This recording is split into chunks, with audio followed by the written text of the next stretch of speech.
Assalamualaikum warahmatullahi wabarakatuh. Salam sejahtera, salam Malaysia Madani.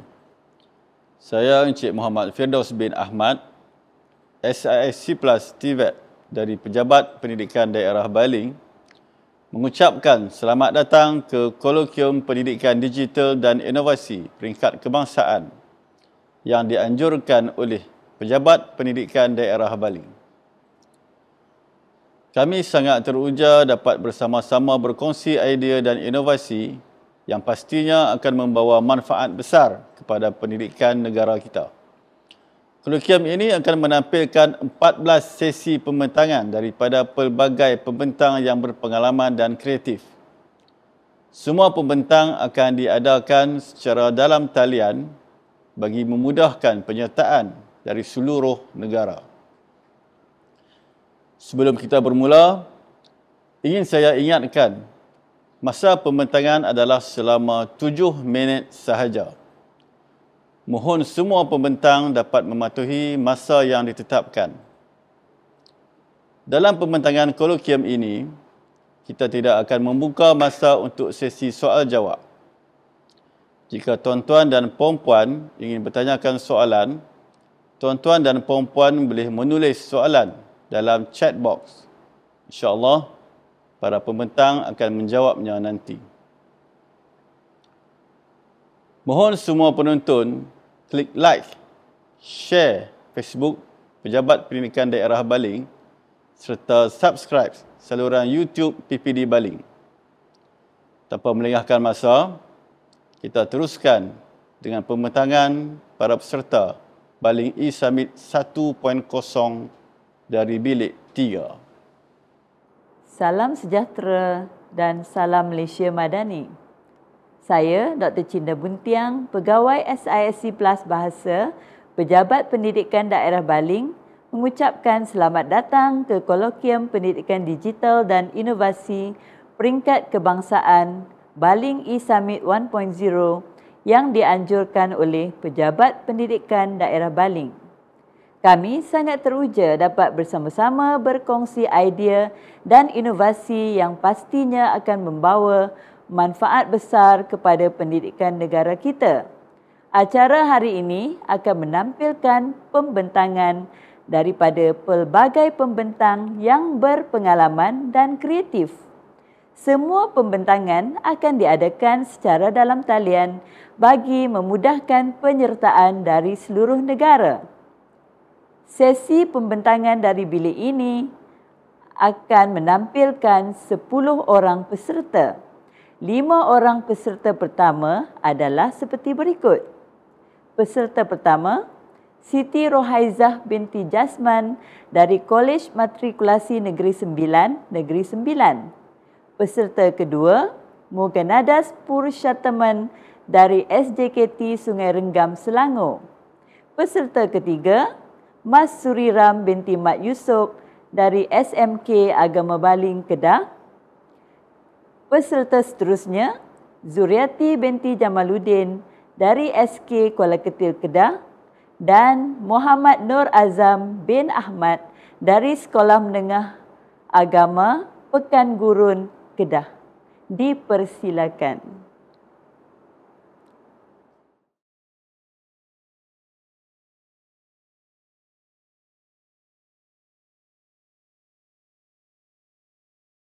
Hi and Assalamualaikum everyone.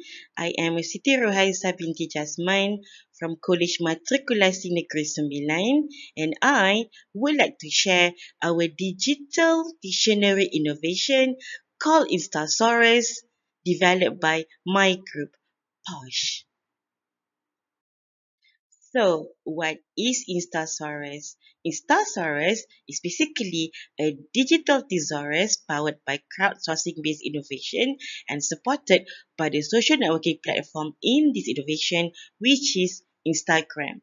And the coining of the word Instagram and thesaurus has created the term that we use in this innovation, which is Instasaurus. And the main methodology used to create digital thesaurus is by getting students to contribute meanings to words they find difficult in English. And this method is called crowdsourcing. Why Instasaurus? Because based on our classroom observation, we noticed that students do not like to carry the conventional printed dictionary because to them they are pricey, heavy, and takes time to use. And when we ask them to use the online dictionary, they're not well versed because there are lack of dictionary skills. And based on the online survey given to them at the beginning of the semester, majority of the students claim that they wish to improve their vocabulary aspect. And these are the three objectives of Instasaurus. These are the processes involved in the implementation of Instasaurus. Students find word, define word, create video, and share video on Instagram, and later lecturers evaluate the strengths and weaknesses of each video. Based on the pilot videos submitted, we noticed that there are a few weaknesses that we need to overcome. For example, there's no caption for viewers to refer, no hashtag for viewer to each search process, and we also noticed that students have pronunciation problem and some students did not show confidence in the video that they submitted. Therefore, for the main Instasaurus project, we have improved a few features, such as a standardized IG name for all the classes involved, a proper hashtag for reference, and a clear caption to guide viewers. And these are the Instagram pages created for Instasaurus project. And the word SMART is attached before it because it stands for Social Media in Learning English. At the end of the project, there were 100 videos submitted and 112 words defined. Now, let's have a look at some videos submitted by the students.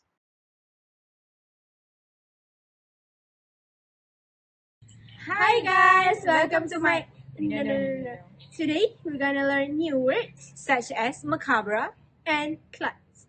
Klutz means clumsy, like me, when she's handling chemical apparatus. No, I'm not. Really? Okay, macabre means something shocking or horrifying. As an example, I was so disappointed when a novel ended up in a macabre cliffhanger. That's all from us. Thank you. Students' feedback on Instasaurus. These are some of the feedback given by students through Telegram.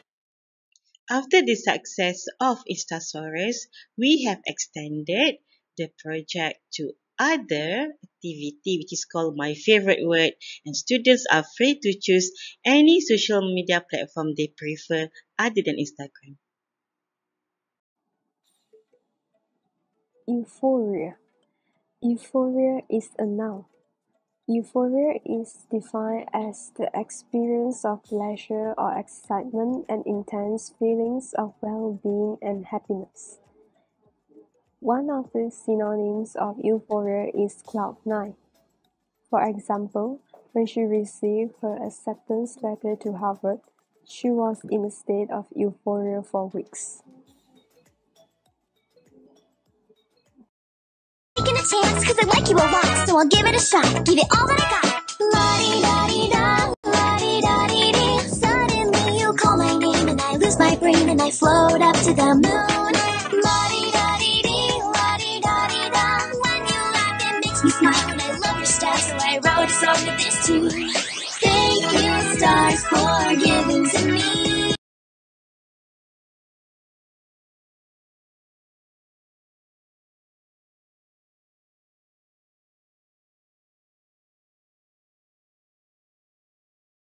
Based on the feedback given by students and also from our observation, there are various positive impacts of Instasaurus on students, such as it helped to save time, it helped to improve their confidence, and also Instasaurus helped to increase their creativity.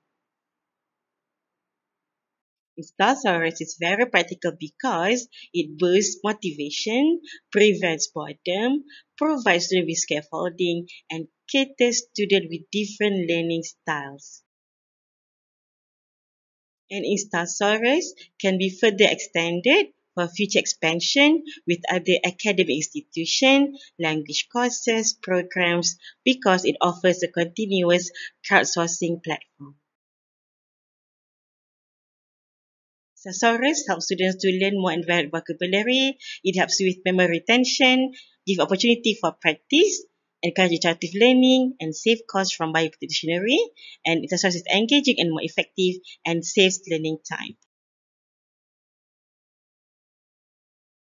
In conclusion, the integration of social media is effective in enriching students' vocabulary because it makes learning more interactive, authentic, and enjoyable.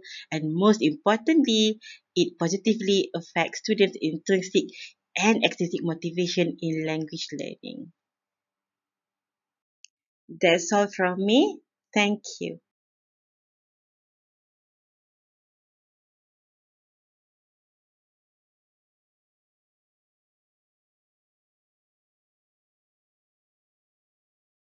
Salam sejahtera Malaysia Madani. Terlebih dahulu, saya mengucapkan jutaan terima kasih kepada pihak penganjur Polikim Pendidikan Digital dan Inovasi Peringkat Kebangsaan. Nama saya Maulana Penolong Kanan Kokurikulum SJKT Sungai Rengas. Tajuk inovasi saya ialah pembangunan bahan pembelajaran bahasa Tamil untuk murid-murid SJKT menggunakan aplikasi Padlet. Dasar pendidikan digital merupakan satu dasar yang diwujudkan Kementerian Pendidikan Malaysia bagi melahirkan generasi fasih teknologi. Hal ini bukan kerana pada zaman sekarang, kemahiran teknologi sangat penting dalam pembangunan sesebuah negara. Pendidikan digital bukan sekadar tentang penggunaan teknologi dalam pengajaran dan pembelajaran. Ia lebih dari itu. Ia melibatkan pengintegrasi pengetahuan, kemahiran dan nilai yang berkaitan dengan teknologi digital secara kreatif dan inovatif.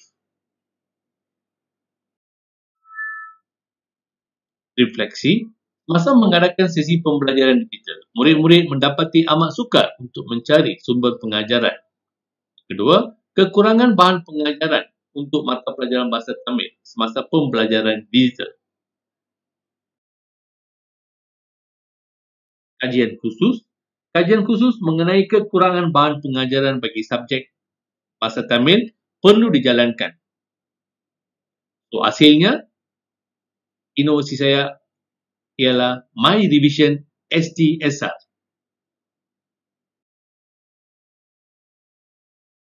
Padlet ialah platform digital yang membolehkan pengguna mencipta papan dinding maya untuk berkongsi idea, maklumat dan sumber secara interaktif. Ia sering digunakan dalam pendidikan untuk meningkatkan pembelajaran kolaboratif.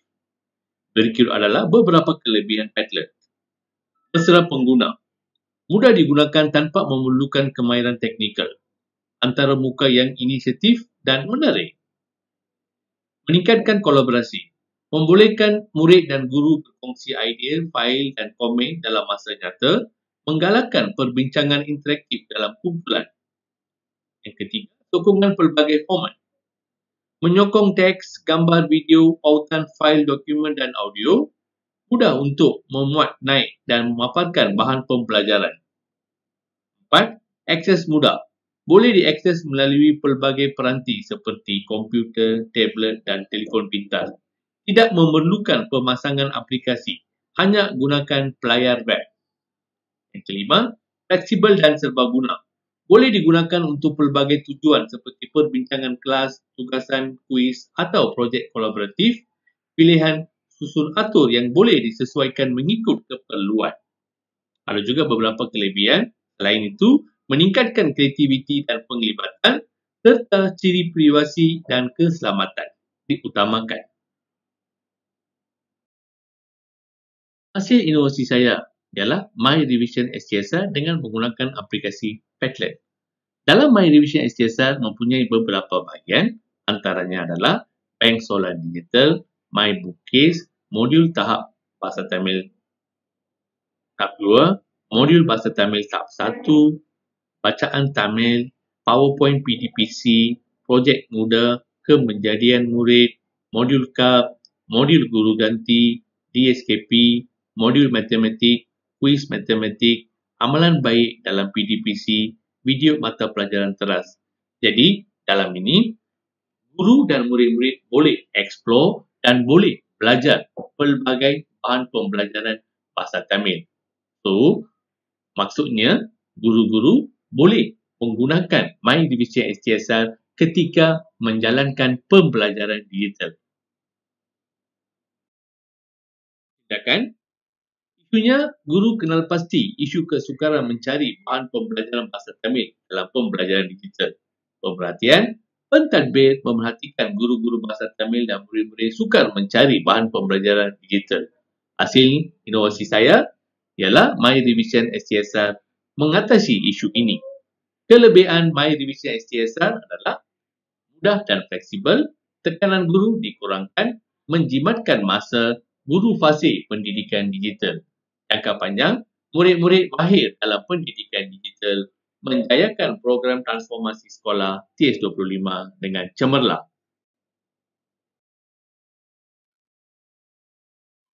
Ayuh, guru-guru, murid-murid, kita explore hasil inovasi saya, My Division STSR. Okay? Banyak kelebihan saya sudah sediakan untuk guru-guru dan murid-murid. Okay? Dengan My Division STSR, guru-guru STSR akan menjalankan pembelajaran digital secara efektif dan berkesan. Sekian, terima kasih.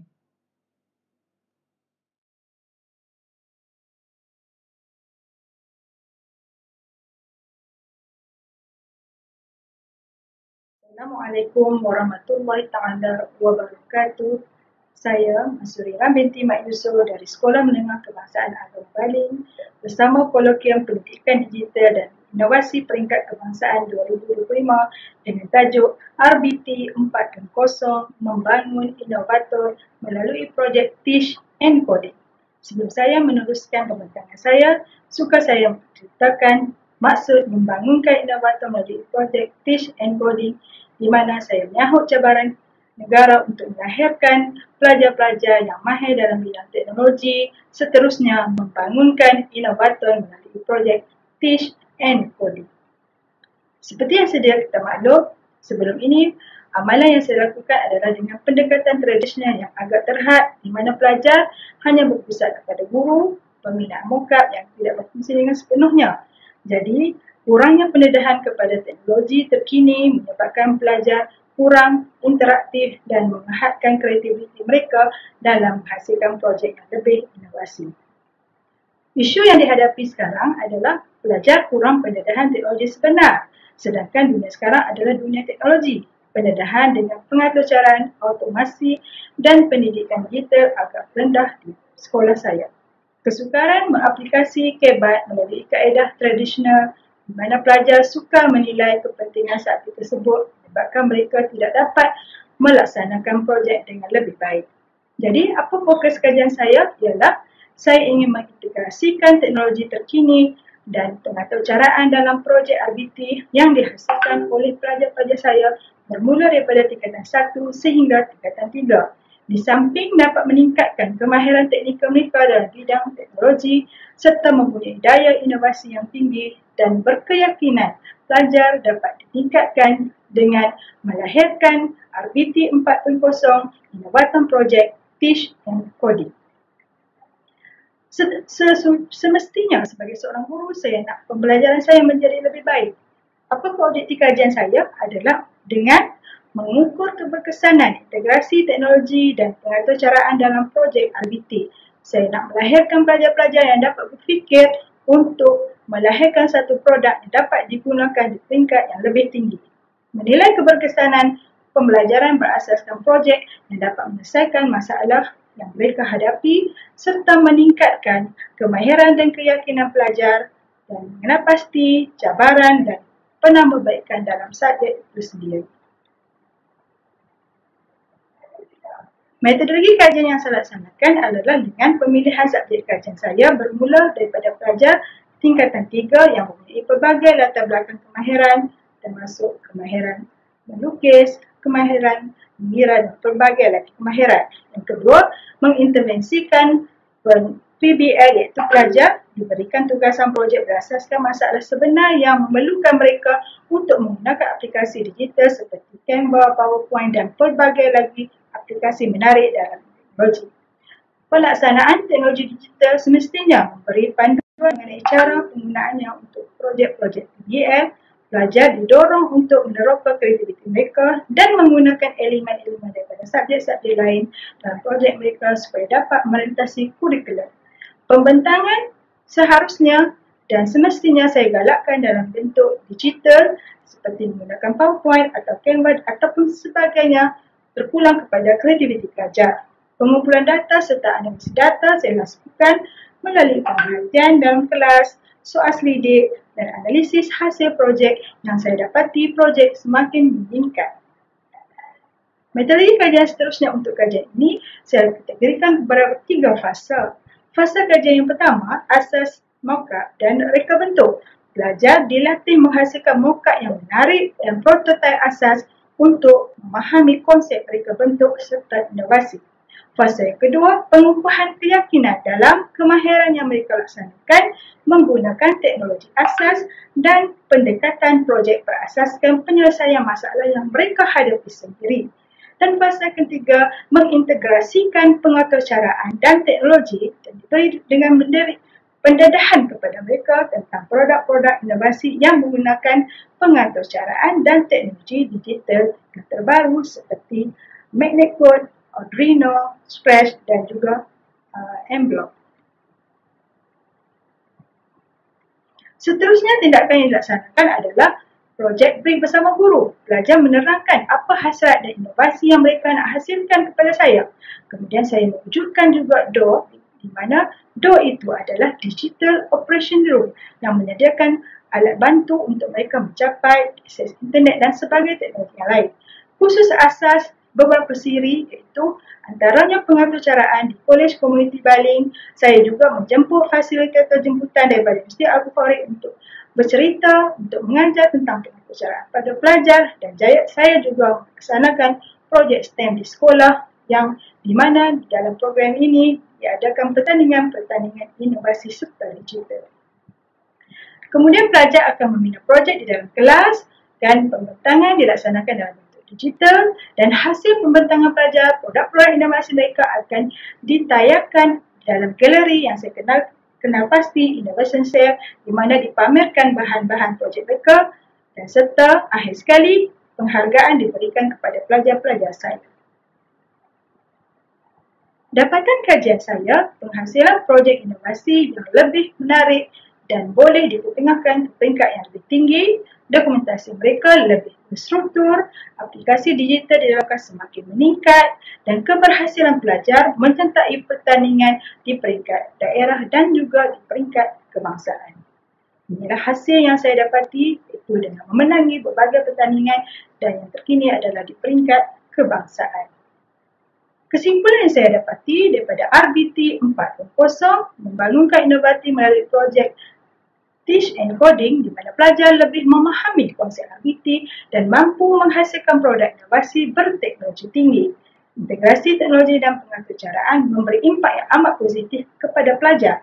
Cabaran dan cadangan penambahbaikan memang ada seperti ketegangan masa, akses kepada teknologi dan keperluan latihan tambahan. Dan disarankan juga pendekatan ini diperluaskan bagi melahirkan pelajar yang berjaya, daya saing dan inovasi di peringkat global. Terima kasih daripada saya, guru biasa melahirkan pelajar luar biasa.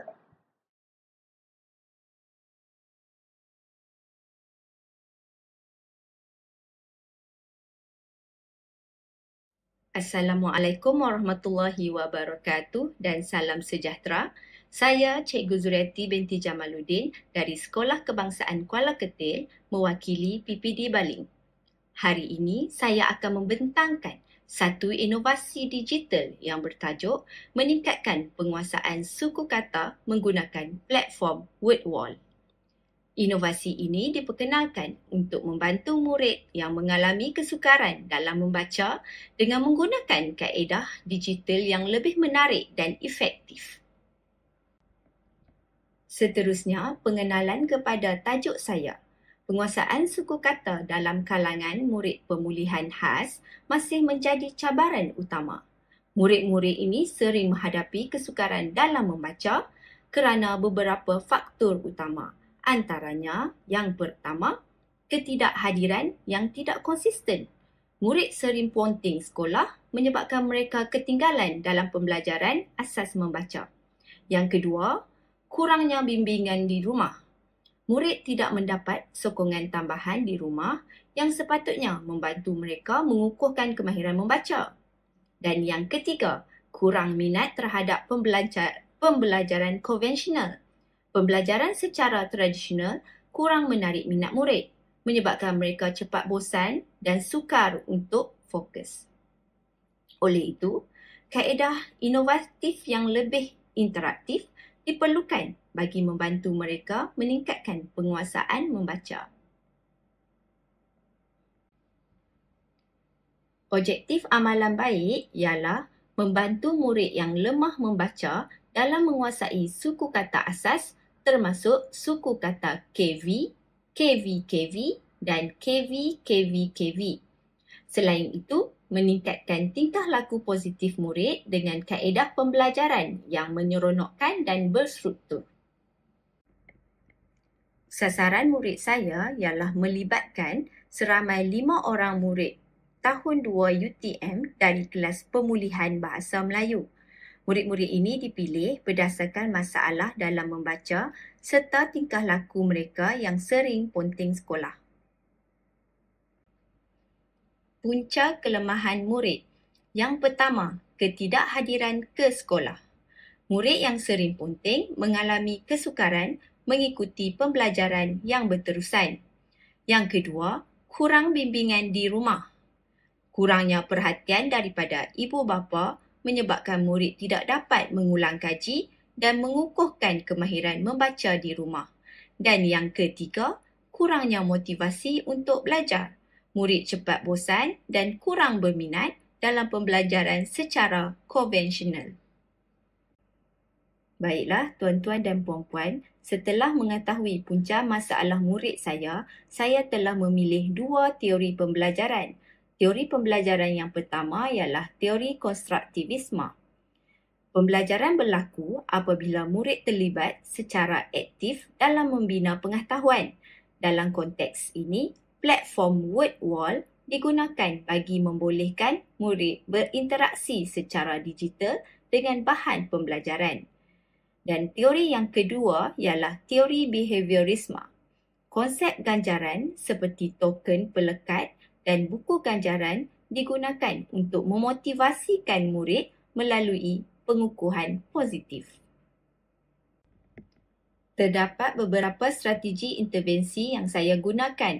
Yang pertama, kelas bacaan pagi. Murid diberikan bimbingan tambahan pada waktu pagi sebelum sesi PDP bermula bagi membantu mereka lebih bersedia untuk belajar. Yang kedua, modul bahan bacaan asas.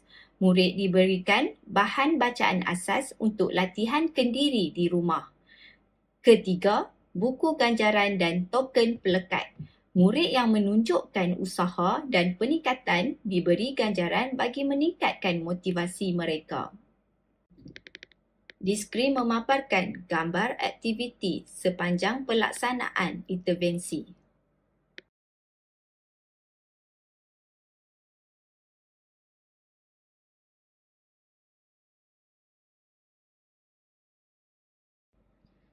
Seterusnya, bagi mengukuhkan lagi strategi intervensi saya telah menggunakan platform Word Wall.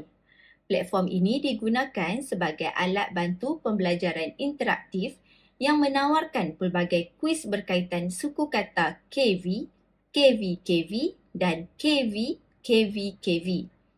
Kuis ini direka khas bagi menguji pemahaman murid serta membantu mereka mengukuhkan kemahiran membaca secara berperingkat.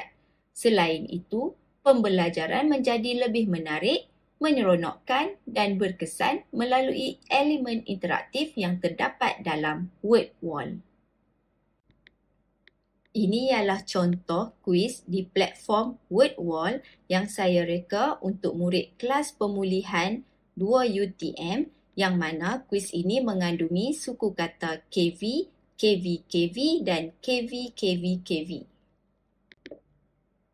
Hasil daripada intervensi yang dijalankan, murid menunjukkan peningkatan dalam motivasi dan keyakinan membaca selepas intervensi dijalankan, serta pelibatan murid juga sangat aktif di dalam kelas.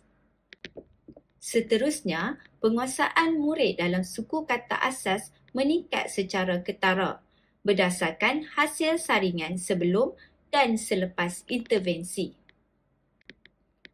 Graf penguasaan suku kata asas menunjukkan peningkatan sebanyak 100% dalam penguasaan suku kata KV, KV, KV dan KV, KV, KV.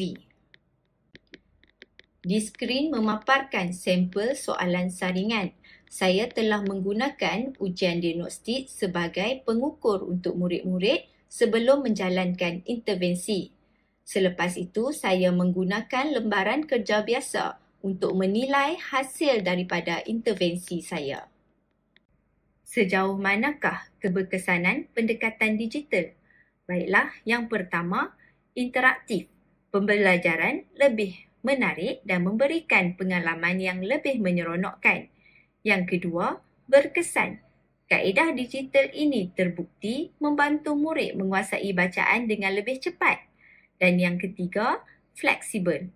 Murid boleh belajar pada bila-bila masa dan di mana sahaja dengan platform digital. Kepentingan intervensi sistematik. Yang pertama, berstruktur. Pembelajaran berlaku secara berperingkat supaya murid dapat memahami konsep dengan lebih baik. Yang kedua, konsisten. Sokongan dan bimbingan berterusan memastikan murid dapat meningkatkan penguasaan membaca mereka secara berterusan. Dan yang ketiga, fokus. Intervensi ini membantu murid mengatasi masalah membaca dengan lebih berkesan. Baiklah, apakah peranan modul bacaan asas? Yang pertama, sebagai latihan kendiri. Modul ini menggalakkan murid untuk membaca secara kendiri di rumah. Yang kedua, sebagai pengukuhan. Modul ini membantu mengukuhkan kemahiran membaca yang dipelajari di sekolah. Dan yang ketiga, sebagai asas. Modul ini menyediakan asas yang kukuh untuk pembelajaran membaca yang lebih kompleks. Di skrin memaparkan modul yang saya gunakan di dalam kelas untuk murid-murid kelas pemulihan khas. Kesimpulannya, inovasi digital ini telah menunjukkan kesan positif yang sangat memberangsangkan. Dengan penggunaan platform word wall serta intervensi yang sistematik, murid yang lemah membaca berjaya menunjukkan peningkatan dalam penguasaan suku kata terbuka dan tingkah laku mereka. Pendekatan ini membuktikan bahawa penggunaan teknologi dalam pendidikan mampu membantu murid mencapai potensi mereka. Dengan bimbingan dan sokongan yang berterusan, murid-murid ini dapat mengatasi cabaran dalam membaca dan memperoleh kemahiran asas yang lebih kukuh. Sekian, terima kasih.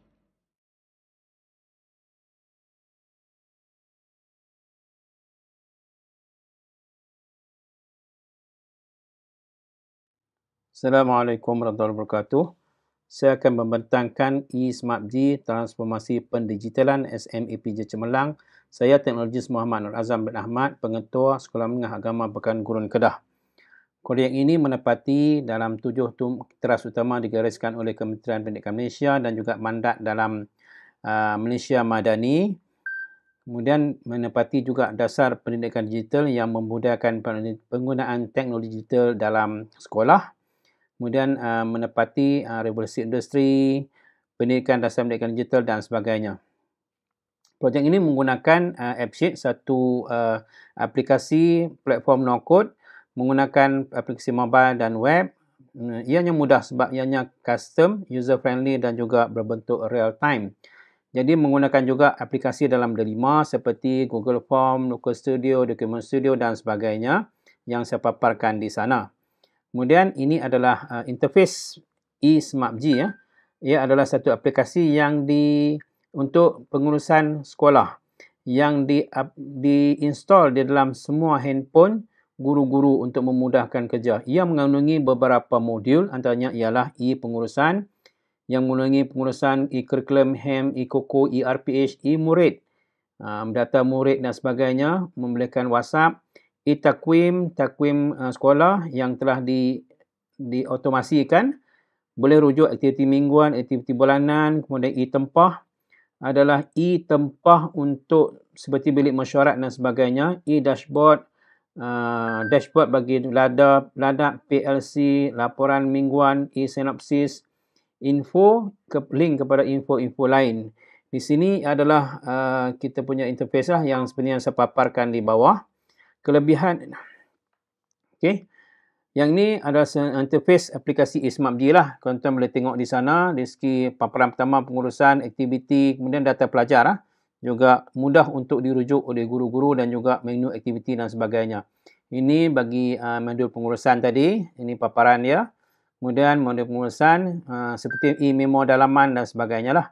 Kemudian ini menggunakan Document Studio lah, terus menjana laporan. Kemudian ada juga laporan aktiviti, seperti yang dipaparkan di sana. Kemudian pengurusan. Kemudian e-curriculum seperti buku teks digital, jadual waktu dan sebagainya. Terus boleh diakses bila-bila masa. Kemudian ini laporan harian minggu tugas dalam bidang HEM, e-HEM. Kemudian e-sumur, kemudian bidang co-curriculum. Kemudian ini dashboard yang kita boleh akses dalam sistem eSmartG tadi. Kemudian info SmartG seperti dalam portal terus boleh akses. Kita buat link dalam tu. Kemudian tempahan bilik-bilik khas yang boleh ditempah di sistem tersebut. Kemudian takwim, di sini kita boleh rujuk takwim secara ringkas seperti lalu. Kelebihan dia boleh meningkatkan otomasian dalam tugas dan kita boleh fokus kepada PDPC. Mudah diakses sebab boleh diakses melalui handphone, iPad, laptop dan menjimatkan masa dan boleh akses di mana dan setiap masa. Impak dia kepada murid, pembelajaran menyeronokkan, contohnya PIBKS, sumbangan-sumbangan daripada CSR, PIBKS, sekolah menyokong PAK21, latihan teknik pengurusan secara digital, peluang kepada guru untuk meningkatkan kemarahan ICT dari semasa. Namun ada juga cabaran seperti kecekapan dan kesedaran infrastruktur dan juga sokongan teknikal. Ini impak kepada situasi terhadap aplikasi eSmartG yang telah kita bina dan digunakan oleh semua warga SMAPG. Saya juga telah menjalankan kajian kepuasan di kalangan guru yang mana respon dan terima adalah eSmartG ini memang mudah digunakan. Kemudian boleh akses di mana-mana. Kalau kita tengok peratus tu agak tinggi lah. No?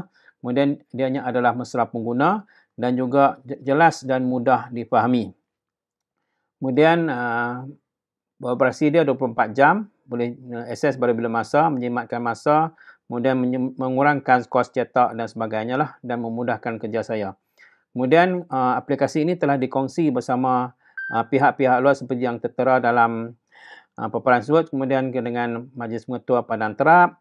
Kemudian telah dibentangkan dalam kolokium pengurusan pendidikan kepimpinan Islam kali pertama. Kemudian telah dibuat pameran di USDP Negeri Kedah. Kemudian telah dibentangkan dalam ECDL Hands-on Online Session PGB siri 45 pada tahun lepas. Kemudian program persampitan dengan beberapa sekolah lain yang terdapat di Negeri Kedah ini.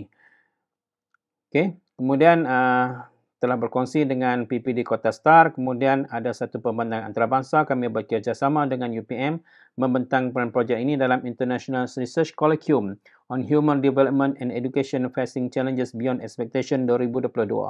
Kemudian pembentangan antarabangsa dalam EduTech Malaysia. Kemudian cabaran penyelesaian ialah seperti beberapa yang kita boleh upgrade dari semasa ke semasa lah. Misalnya sokongan teknikal. Kemudian kalau guru yang kurang ni kita sediakan kita kajian buat PLC untuk body support system. peralatan handphone dia memang mudah diakses, sama ada melalui handphone, iPhone, handphone Android dan sebagainya.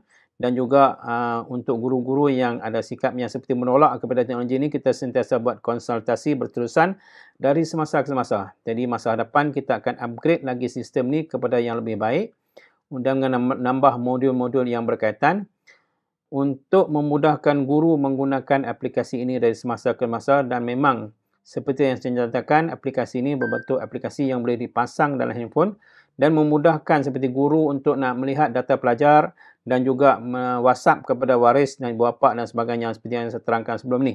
Dan dari segi security, aplikasi ini memerlukan kepada login dalam ID Delima barulah boleh guna, sebab dia tak boleh sebarkan kepada pihak luar. Jadi hanya guru-guru yang berdaftar dengan sekolah saja, guru-guru sekolah saja yang boleh menggunakan sistem ini.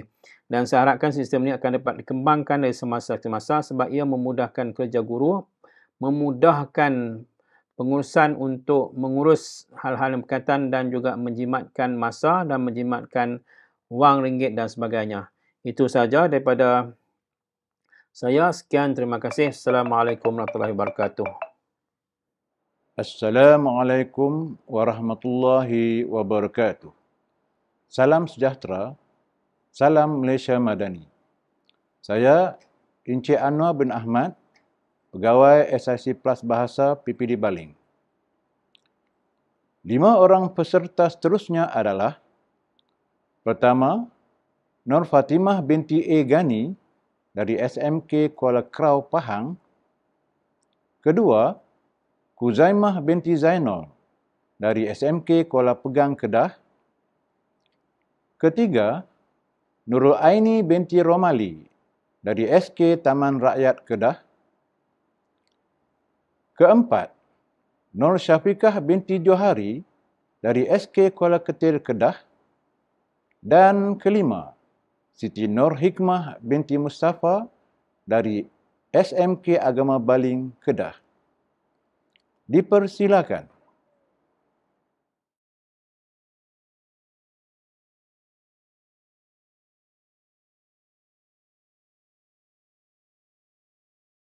Assalamualaikum warahmatullahi wabarakatuh dan selamat sejahtera.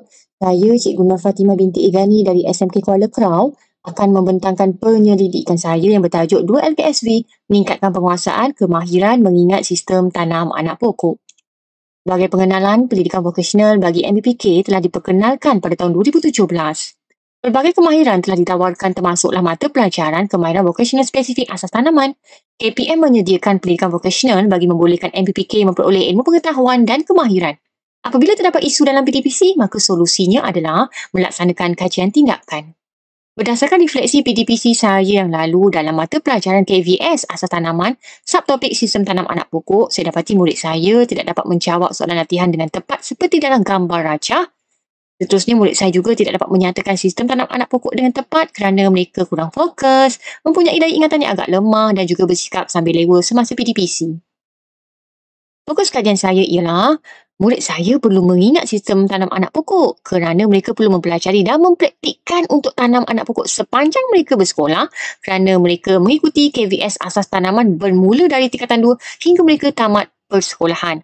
Oleh itu, bagi membantu menyelesaikan masalah ini, PDPC dan juga kajian tindakan saya akan memfokuskan kepada bagaimana membantu murid saya untuk mengingat kandungan pelajaran.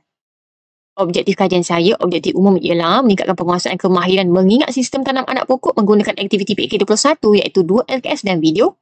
Objektif khusus saya ialah menambah baik amalan pengajaran dengan menggunakan kaedah alternatif 2 LKSV untuk meningkatkan penguasaan kemahiran mengingat sistem tanam anak pokok dalam kalangan MBPK.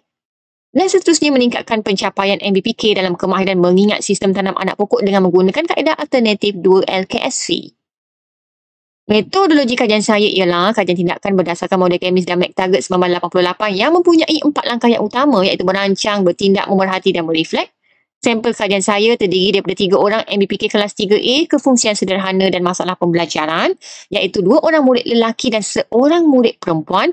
Ketiga-tiga orang murid saya adalah murid orang asal. Instrumen kajian saya ialah soalan latihan, soal jawab, pemerhatian dan juga soal selidik. Saya telah merujuk kepada teori pembelajaran sosial Albert Bandura yang menyatakan bahawa pembelajaran berlaku berdasarkan pemerhatian, peniruan dan pemodelan. Menurut teori ini, guru menjadi model dan murid belajar dengan meniru. Apabila saya dapati murid saya tidak dapat menjawab soalan lembaran kerja yang diberikan dengan tepat, saya perlu memberikan hint jawapan. Hint jawapan yang saya berikan adalah dalam bentuk simbol tangan atau pergerakan badan, pembelajaran kinestetik.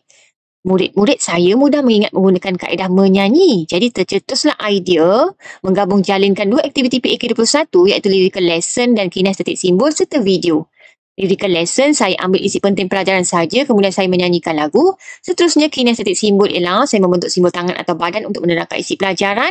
Dan akhir sekali, saya membuat video agar anak murid saya boleh menonton video tersebut berulang kali sehingga mereka ingat sistem tanam anak pokok. Setelah saya perkenalkan kaedah 2LKSV tersebut, saya berikan soalan lembaran kerja, soal jawab, pemerhatian dan soal selidik. Berikut adalah kaedah 2LKSV yang telah saya perkenalkan kepada murid-murid saya. Sistem tanam anak pokok ada 4 segi sama, 4 segi tepat, segitiga sama, siku keluar. Jadi anak murid saya perlu ingat ada 4 sistem tanam anak pokok berdasarkan kaedah 2LKSV yang telah saya perkenalkan. Gambar 2 menunjukkan murid saya menggunakan tablet semasa PDPC. Untuk makluman, program pendidikan khas integrasi sekolah saya telah menerima sumbangan tablet daripada College Taylor. Jadi kami guru-guru pendidikan khas bolehlah menggunakan tablet tersebut semasa PDPC. Jadi penggunaan teknologi lah. Seperti yang saya maklumkan, anak murid saya adalah orang asal yang sangat seronok, teruja dan gembira apabila kita laksanakan teknologi semasa PDPC. Menggunakan tablet lah. Jadi mereka boleh melayari internet dan sebagainya. Seterusnya, untuk pentaksiran, saya juga menggunakan quizzes, word wall dan sebagainya. Jadi, gambar menunjukkan aktiviti PDPC saya bersama murid-murid saya. Murid-murid saya akan mengakses menggunakan tablet masing-masing lah. Apabila ada anak murid saya yang berjaya menguasai isi pelajaran dengan baik dan cepat, dia pula saya akan lantik sebagai mentor lah di dalam kelas. Dia pula akan membimbing rakan-rakan yang lain. Evidence kajian tindakan saya seperti video dan sebagainya bolehlah diakses dengan QR code yang tertera lah. Setelah saya melaksanakan kaedah 2LKSV tersebut, saya dapati murid saya dapat menjawab soalan latihan dengan tepat, iaitu 4/4, maka penuh. Seterusnya, apabila saya melaksanakan sesi soal jawab, anak murid saya juga dapat menjawab keempat-empat sistem tanam anak pokok dengan tepat menggunakan kaedah 2LKSV. Seterusnya, saya juga telah mengedarkan soal selidik yang ringkas saja mempunyai jawapan ya dengan tidak untuk anak murid saya jawab.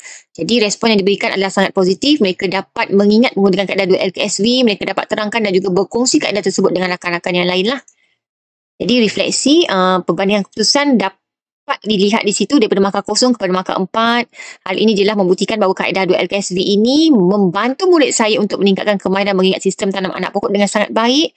Seterusnya, apabila saya melaksanakan amali perkebunan tanaman, anak murid saya juga dapat mempraktikkan sistem tanam anak pokok dengan sangat baik dan cemerlang. Seterusnya, saya juga mengaplikasikan kaedah 2LKSV ini dalam tajuk yang lain seperti jenis sungkupan dan sebagainya. Rumusan dan implikasi, oleh itu objektif kajian tindakan saya tercapai. Kaedah 2LKSV ini berjaya dan berkesan serta sangat membantu murid saya dalam meningkatkan kemahiran mengingat sistem tanam anak pokok dengan sangat baik. Saya berasa sangat gembira kerana kaedah ini memberikan impak positif khususnya kepada PDPC saya dan murid-murid saya. Saya yakin kaedah 2LKSV ini dapat membantu meningkatkan penguasaan murid untuk mengingat isi penting pelajaran dengan baik. Cadangan kajian tindakan seterusnya bolehlah dijalankan dalam kalangan MBPK kelas yang lain iaitu kefungsian sederhana mahupun MBPK kefungsian rendah. Selain itu, bolehlah juga memfokuskan kepada mata pelajaran yang lain seperti matematik, pendidikan sains sosial di alam sekitar dan sebagainya. Paling penting, kaedah 2LKSV ini sangat mudah kerana tidak memerlukan bahan dan kos. Akhir kata daripada saya, semoga intervensi kajian tindakan saya 2LKSV ini memberikan manfaat kepada semua guru dan murid, khususnya guru pendidikan khas dan MBPK di seluruh Malaysia serta menjadikan proses PDPC lebih menarik, berkesan dan menyeronokkan. Sekian, terima kasih.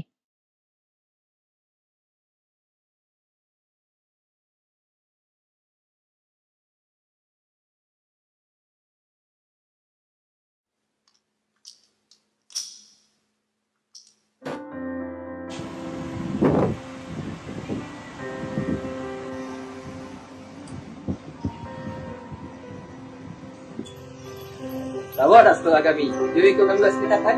Diam.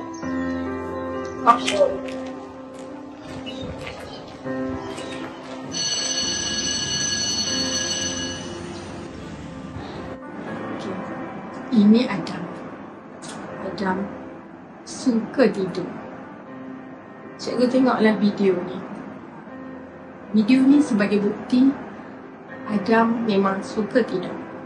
Ini bukan lakonan, tapi ini hasil video yang saya kumpul selama dia hadir ke sekolah.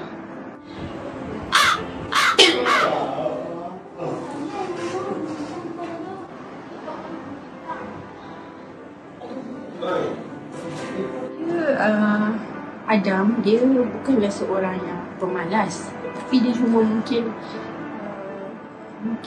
kita punya PDP tak menarik dia. Jadi dia kalau PDP kita menarik, dia akan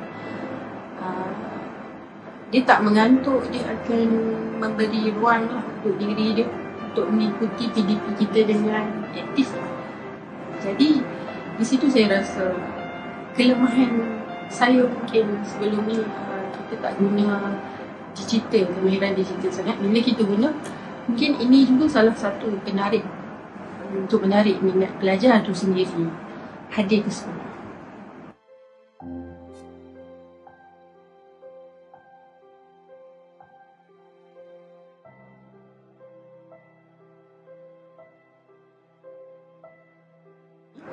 Okay, saya sebagai guru PSV di kelas Adam ni, saya mengambil tindakan dengan mencana satu lembaran kerja, iaitu template lembaran kerja menggunakan aplikasi Canva. Okay, aplikasi Canva ni agak famous buat masa sekarang kan. Okay, jadi rugi kalau guru-guru tak menggunakan kepakaran guru untuk menggunakan kepakaran kita ni dalam bidang PDP kita. Okay, untuk kita rugi untuk guru jika kita tidak menggunakan kepakaran yang kita ada dalam bidang digital ini untuk membantu pelajar kita yang bermasalah.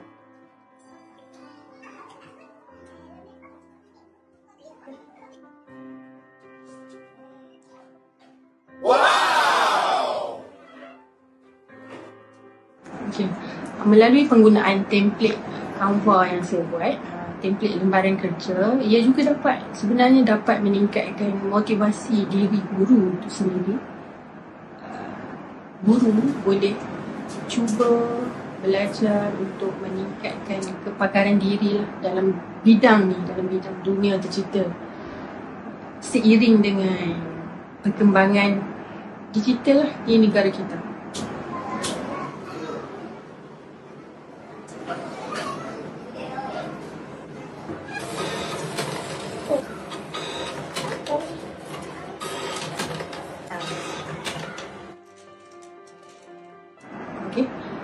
Adam ni merupakan salah seorang pelajar yang tak berminat untuk bersekolah lah.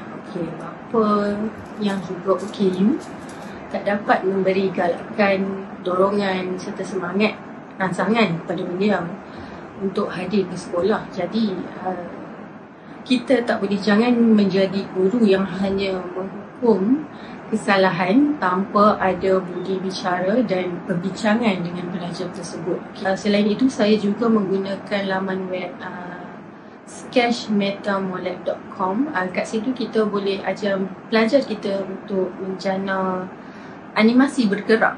Okay. Animasi bergerak ni dihasilkan daripada hasil collage catatan tadi yang gambar daun.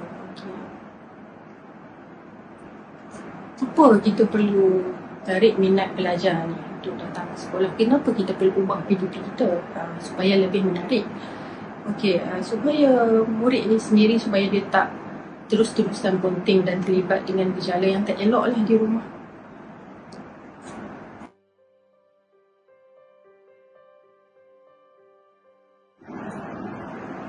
Guru juga perlu memberi pelbagai bentuk penghargaan dan perhatian yang sewajarnya untuk pelajar supaya mereka selesa berada di sekolah. Kemudian Guru perlu sentiasa bersedia dengan apa cara untuk menarik minat pelajar dalam PDPB sekolah. Dengan cara demikian, kita dapat membantu pelajar ni menarik minat dia untuk sentiasa datang ke sekolah. Guru tu sendiri perlu menaik taraf diri dalam bidang digitalisasi selaras dengan saranan KPM.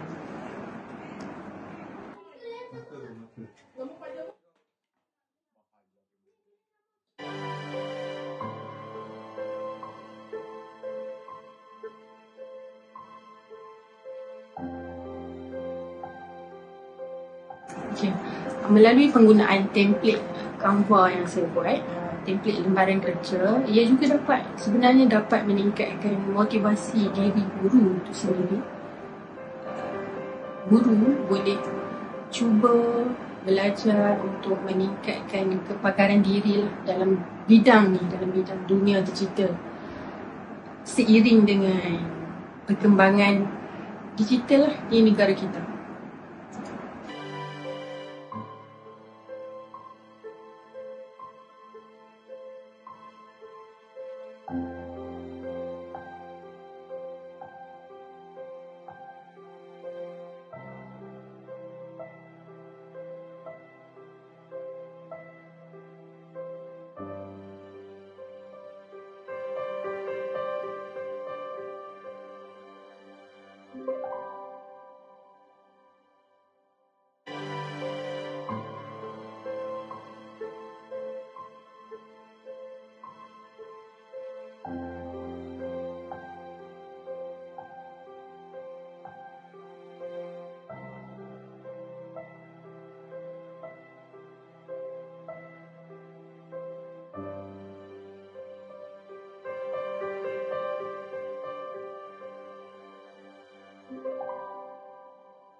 Assalamualaikum warahmatullahi wabarakatuh. Saya Nurul Aini binti Romali akan membentangkan inovasi saya yang bertajuk Roda Shift Digital dalam meningkatkan kemahiran penulisan jawi murid tahun 2A bagi perkataan yang mempunyai bunyi huruf vokal A, E, I, O, U dan E. Untuk makluman, Roda Shift ini telah pun didaftarkan di bawah My IPO. Pengenalan. Jawi merupakan asas utama yang perlu dikuasai dalam mata pelajaran pendidikan Islam. Kajian yang telah dilakukan oleh Suhana Abdul Hamid, Ahmad Marzuki Muhammad dan Azman Ahmad pada tahun 2016 menunjukkan bahawa tahap penguasaan pelajar dalam tulisan jawi adalah sangat lemah, terutamanya dari aspek penulisan. Dan beberapa orang murid tahun 2A mempunyai masalah untuk menjawikan perkataan yang mempunyai bunyi huruf vokal A, E, I, O, U dan E. Penyataan masalah. Pada pembelajaran yang lepas, saya telah mendapati beberapa orang murid tahun 2A mempunyai masalah dalam penulisan jawi, terutamanya untuk menjawikan perkataan yang mempunyai bunyi huruf vokal A, E, I, O, U dan E. Ujian pra telah dilaksanakan untuk mengenal pasti murid yang lemah. Seramai 7 orang murid tahun 2A daripada SK Taman Rakyat telah dipilih untuk intervensi yang akan dijalankan. Dan saya telah mencipta Roda Shift untuk membantu meningkatkan kemahiran penulisan jawi murid. Objektif inovasi ini diwujudkan adalah untuk meningkatkan kemahiran penulisan jawi murid tahun 2A bagi perkataan yang mempunyai bunyi huruf vokal A, E, I, O, U dan E. Metodologi kajian. Dalam kajian ini, saya telah menggunakan model Chemist McTaggart tahun 1988 di mana 4 fasa utama telah dilaksanakan, iaitu bermula dengan fasa perancangan, fasa tindakan, fasa pemerhatian dan berakhir dengan refleksi. Pada awalnya, saya telah mengedarkan ujian pra kepada 7 orang murid untuk menjawab soalan berdasarkan pengetahuan sedia ada murid. Seterusnya, saya menerangkan cara penggunaan Roda Shift kepada murid dan setiap murid telah diberi peluang untuk menggunakan Roda Shift secara digital di dalam setiap aktiviti. 3 aktiviti intervensi telah dijalankan iaitu Jami, Muja, Kowi dan murid telah menjawab ujian pos tanpa menggunakan roda shift. Di akhir, guru telah merekod markah ujian murid untuk melihat tahap penguasaan murid dan keberkesanan setelah menggunakan inovasi ini. Di sini terdapat video murid menggunakan roda shift. Mana EA? Tu EA. Seri EA kan? Tekan yang tu. Okey, dia tunjuk huruf apa tu? Ya. Huruf ya. Bagi tahu kat kawan. Ya. Di sini terdapat paparan aktiviti murid menggunakan roda shift. Setiap murid juga dibekalkan roda shift secara maujud untuk membantu penguasaan penulisan jawi murid di samping menggunakan roda shift secara digital. Dapatan yang saya dapat daripada inovasi ini, terdapat peningkatan markah setiap murid lebih baik berbanding aktiviti sebelumnya walaupun tahap kesukaran soalan lebih tinggi. Dan keputusan menunjukkan peningkatan yang ketara dalam ujian pos berbanding ujian pra sebelumnya. 2 orang murid telah mendapat markah penuh iaitu 10 dan 5 orang murid telah mendapat markah melebihi 7 markah. Di sini merupakan contoh aktiviti Kowi dan ujian pra dan pos. Terdapat juga contoh hasil kerja murid selepas intervensi dijalankan tanpa menggunakan roda shift. Beberapa aktiviti juga telah dilaksanakan bersama guru-guru lain menggunakan roda shift di dalam PDP dan perkongsian inovasi juga diberikan kepada guru-guru lain. Rumusan dan implikasi roda shift ini dicipta adalah secara keseluruhannya ini telah menunjukkan keberkesanan yang efektif dan dalam meningkatkan kemahiran penulisan jawi murid. Di samping itu, roda shift ini juga membantu murid untuk meningkatkan kemahiran penulisan jawi, khususnya perkataan yang mempunyai bunyi huruf vokal A, E, I, O, U dan E. Murid juga dapat menulis dengan lebih cepat dan tepat menggunakan roda shift ini. Dan akhir sekali, roda shift ini membuktikan kaedah pengajaran dan pembelajaran yang inovatif dan berstruktur mampu menarik minat murid untuk mempelajari tulisan jawi. Di sini merupakan paparan utama roda shift di mana terdapat 3 roda yang berwarna dan juga tata cara penggunaan roda shift untuk memudahkan murid dan guru lain menggunakan roda shift secara digital ini. Sekian, terima kasih.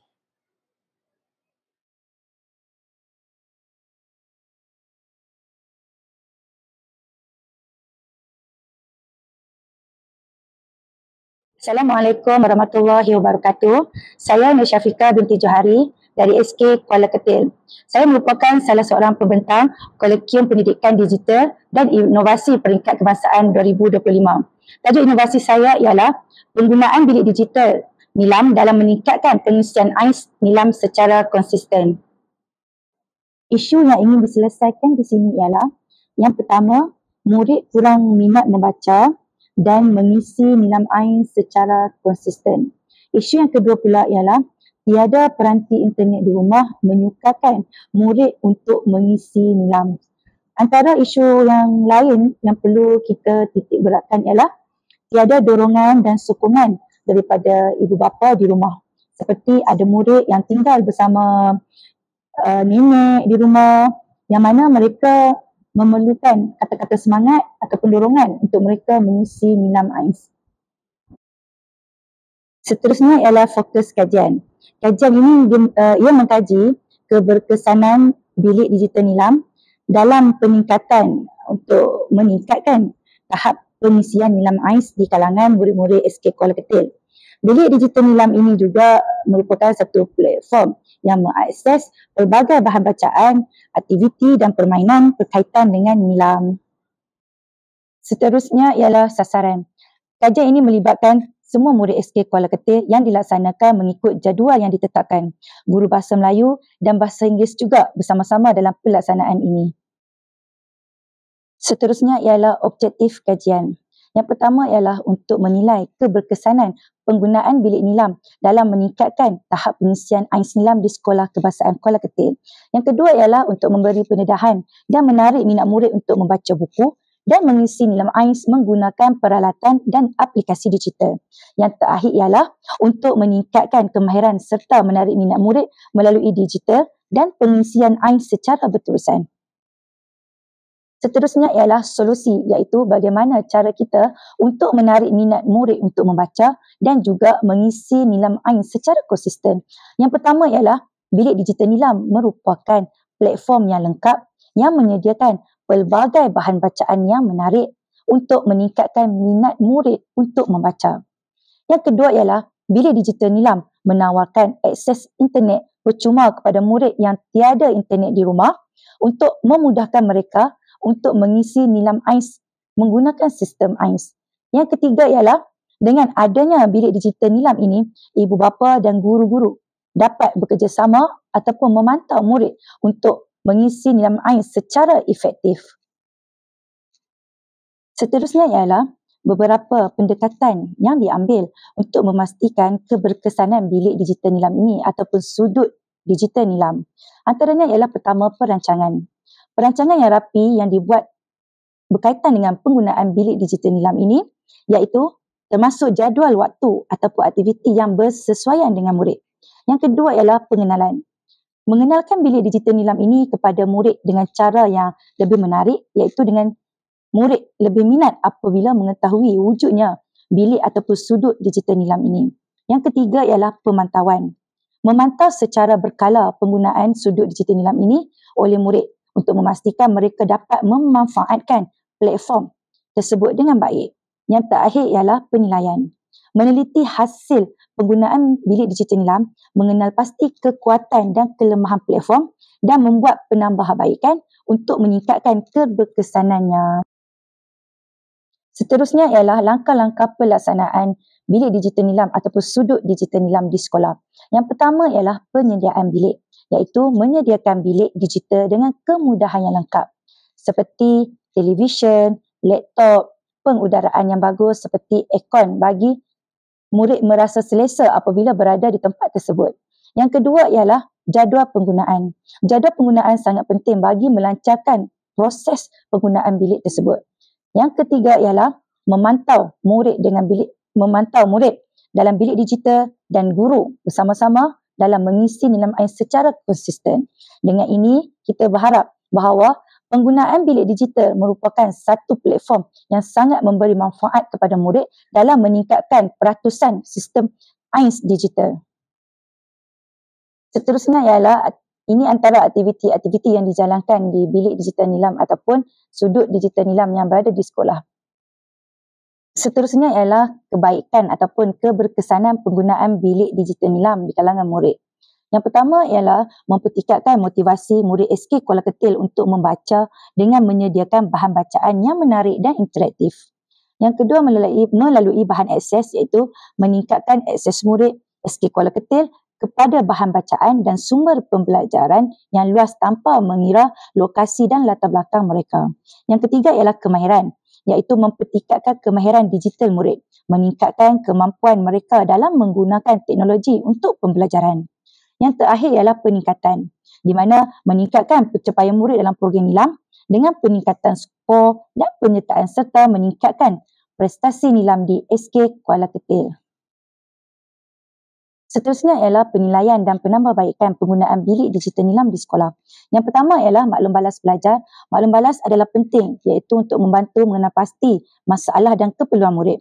Yang kedua ialah penilaian keberkesanan di mana keberkesanan perlu dilakukan. Ini memastikan bilik digital mencapai objektif.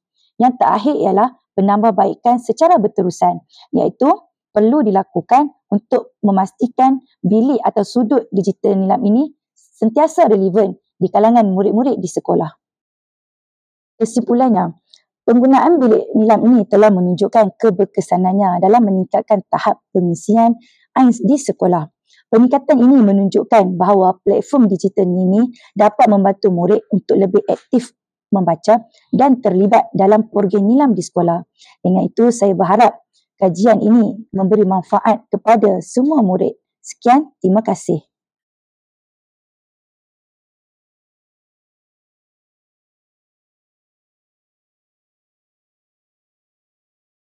Assalamualaikum warahmatullahi wabarakatuh. Saya Siti Nur Hikmah binti Mustafa, Guru SMK Agama Baling, akan membentangkan kajian saya hari ini yang bertajuk penggunaan Nearpod sebagai alat interaktif untuk menggalakkan pelajar menjawab soalan kemahiran berfikir aras tinggi bagi mata pelajaran pendidikan syariah Islamiah. Sebelum menjalankan kajian ini, saya melihat pelajar kurang bersedia, kurang motivasi dan tidak yakin menjawab soalan kebat kerana soalan kebat dianggap sukar.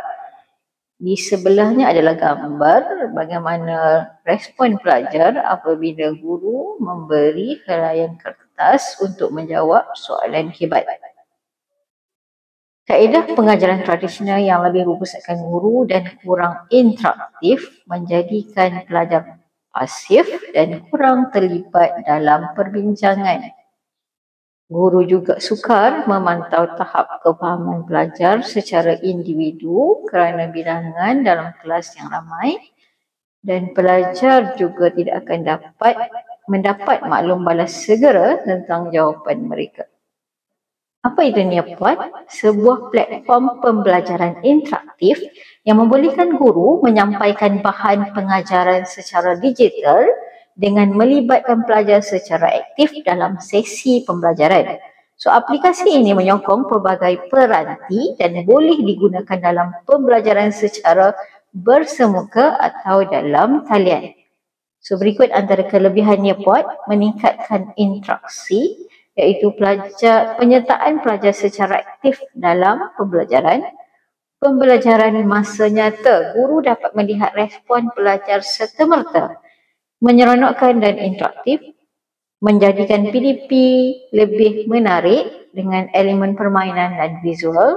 Kajian ini memfokuskan kepada 3 perkara utama. Yang pertama, meningkatkan keyakinan dan motivasi pelajar untuk menjawab soalan kemahiran berfikir aras tinggi. Yang kedua, menjadikan PDP lebih interaktif dan menarik menggunakan Nearpod. Yang ketiga, membantu guru memantau perkembangan pelajar secara masa nyata.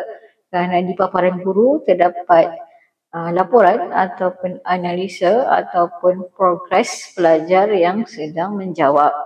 Kajian ini dijalankan untuk mencapai objektif berikut. Pertama, menganalisis tahap motivasi dan keyakinan pelajar dalam menjawab soalan kebat sebelum dan selepas menggunakan Nearpod dalam pembelajaran pendidikan syariah Islamiah. Yang kedua, menilai keberkesanan aplikasi Nearpod sebagai alat interaktif, meningkatkan penglibatan pelajar serta kefahaman mereka terhadap soalan kebat. Yang ketiga, menilai perbezaan prestasi pelajar sebelum dan selepas penggunaan Nearpod. Kajian ini mengetengahkan persoalan-persoalan berikut. Yang pertama, bagaimanakah Nearpod dapat membantu meningkatkan motivasi dan keyakinan pelajar dalam menjawab soalan kebat?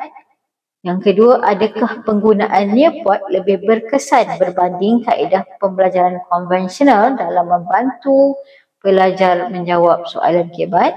Dan yang ketiga, apakah kesan jangka panjang penggunaan Nearpod terhadap pemahaman dan prestasi pelajar?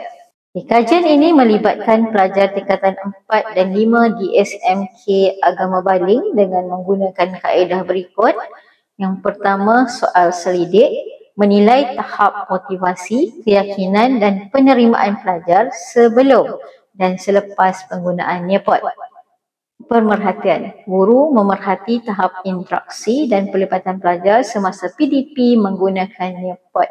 Di hadapan kelas, guru boleh memaparkan pelajar yang telah menghantar, sedang dan tidak menjawab soalan kebat tersebut.